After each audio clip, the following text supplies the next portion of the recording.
The Gruffalo's Child.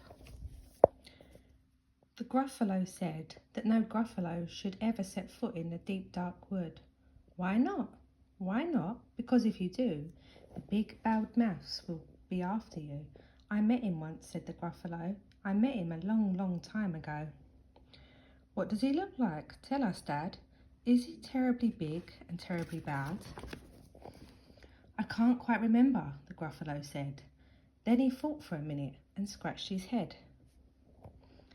The big bad mouse is terribly strong, and his scaly tail is terribly long. His eyes are like pools of terrible fire, and his terrible whiskers are tougher than wire. One snowy night when the Gruffalo snored, the Gruffalo's child was feeling bored. The Gruffalo's child was feeling brave, so she tiptoed out of the Gruffalo cave. The snow fell fast and the wind blew wild. Into the wood went the Gruffalo's child.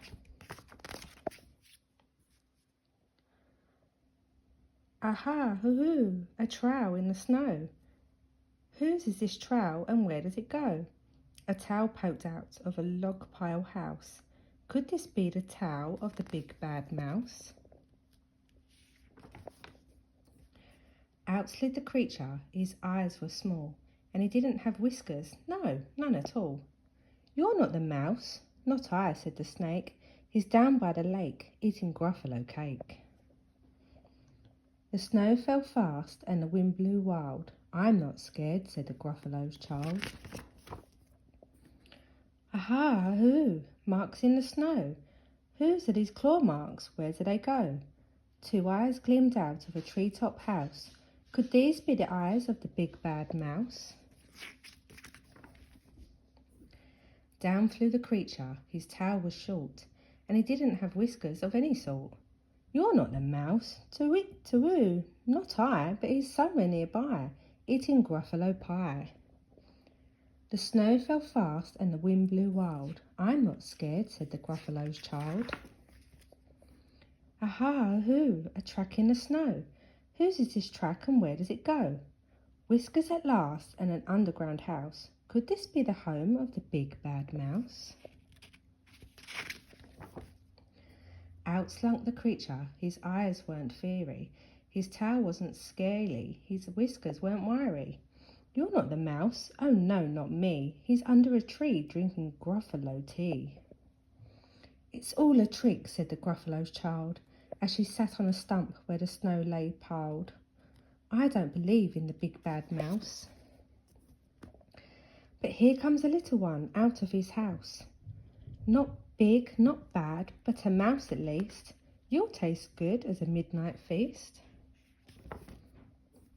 Wait, said the mouse, before you eat. There's a friend of mine that you could to meet. If you'll let him hop onto a hazel twig, I'll beckon my friend so bad and big. The Gruffalo's child unclenched her fist. The big bad mouse, so he does exist. The mouse hopped into a hazel tree. He beckoned and said, just wait and see.